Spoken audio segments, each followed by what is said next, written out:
Ngayong naintindihan na natin ang katuturan o meaning ng nobela, dumako tayo sa pagsusuri at pag-aaral ng isang nobela. Ayan, walang magpapalit ng mga sagot ha. Sige, ang nobela po ay pinamagatang ang Ginto sa Makiling ni Macario Pineda. Kilalanin muna natin si Macario Pineda.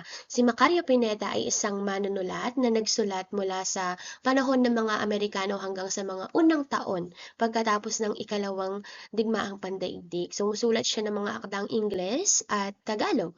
Makikita sa kanyang mga akda ang pagsasama ng mga realidad at mga elementong mahiwaga o maalamat. Kabilang dito ang ginto sa Makiling. Ginamit niya ang kilalang alamat ni Maria Makiling, ngunit iniugnay niya ito sa mga kaisipan tungkol sa pag-ibig, kabutihan, lipunan at tunay na kayamanan. Kaya bagamat may mahiwagang tagpuan, ayan, Maria Makiling, at mga gumamit siya ng mga mahiwagang tauhan, ang mga tanong po na inilalahad ng nobela ay tunay na makabuluhan. Ayan, kung makikita natin, ang tema po ng nobela ay pag-ibig, pananampalataya, sakripisyo, kabutihan, at pananagutan. Samantalang ang mga pangunahing tauhan ay sina Edong, si Doro, si Sanang, si Maria Makiling, at si Urduha. Ayan, ipaliwanag at i-describe natin sila isa-isa. Si Edong ay mabuti, matapat at mapagmahal. Nais niyang makasama si Sanang sa pamayanan ng Makiling. Ang pamayanan ng Makiling ay isang lugar. Si Dora naman ay isang inosente, mausisa at dalisay na bata. Sa pamamagitan ng kanyang mga mata, natutuklasan natin ang hiwaga ng Makiling. Pangatlo, si Sanang, ang kasintahan ni Edong. Bagamat wala siya sa pangunahing paglalakbay, mahalaga ang kanyang naging papel dahil ang kanilang pag-ibig ang sinusubok o naging suliranin. Pangapat naman ay si Maria Makiling, ang tagapangalaga ng mahiwagang pamayanan o mahiwagang lugar. Siya ang nagtakda ng kondisyong kailangan tuparin ni na Edong at ni Sanang. At si Urduha naman ang nagmungkahi ng bigyan ng pagkakataon ang dalawa upang manirahan sa pamayanan ng Makiling. Maraming tagpuan ang nobela. Ayan, nagsimula ang paglalakbay sa Bantilan at Dalampasigan. Dumaan sila sa lawa ng Laguna at umakyat sa bundok Makiling. Pumasok sila sa isang kagubatan at nakarating naman sa isang mahiwagang pamayanan. Ang mahiwagang pamayanan na iyon ay tatawagin nating Makiling. Nagtungo rin sila sa tahanan ni Maria Makiling. Ayan. Balikan natin ang mga mahalagang pangyayari sa nobela. Una, naglakbay sina Edong at Doro patungo sa bundok Makiling.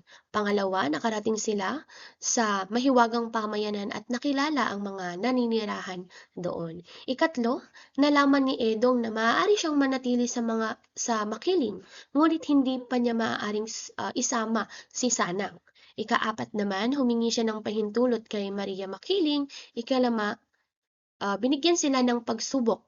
Siyempre, kailangan manatiling tapat ni Sanang sa loob na 40 taon, o 40 years. Ika-anim, bumalik sina Edong at Doro sa kanilang bayan, dala ang luya at mga batong may ginto. Ayan, mapapansin natin ang bawat pangyayari ay may kaugnayan sa nauna at naghahanda sa susunod. Ito ang nagpapakita ng organisado at masalimuot na banghay ng isang nobela.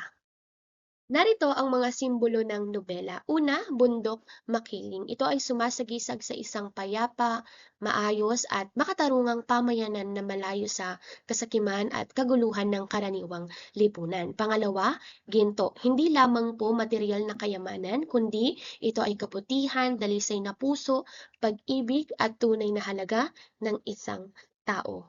Pangatlo, pagiging musmus ni Doro. Ito ay nagpapakita ng pagiging inosente, tapat at kawalan ng masamang hangarin. Pang-apat naman ay ang kwintas.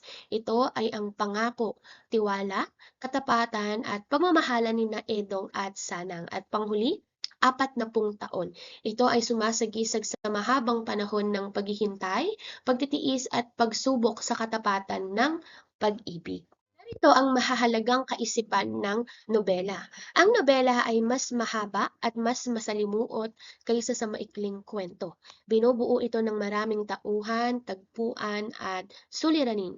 Gumagamit rin ang mga may akda o ng mga manunulat ng foreshadowing, flashback, flash forward upang magbigay ng pahiwatig sa mga susunod na pangyayari. At panghuli, ang nobela po ay sumasalamin sa tunay na buhay at nagtuturo ng mahahalagang pagpapahalaga.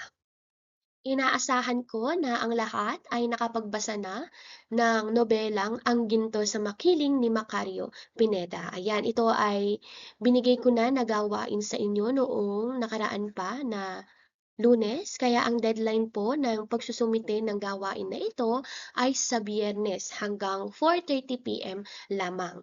Online ang submission kaya ipadala ninyo ang inyong output sa akin sa Messenger. Ang pangalan ko po sa Messenger ay Angeline Esponha. Makikita niyo ito sa GC natin na grade 9. At siguraduhin malinaw, kumpleto at naipadala bago mag 4:30 p.m.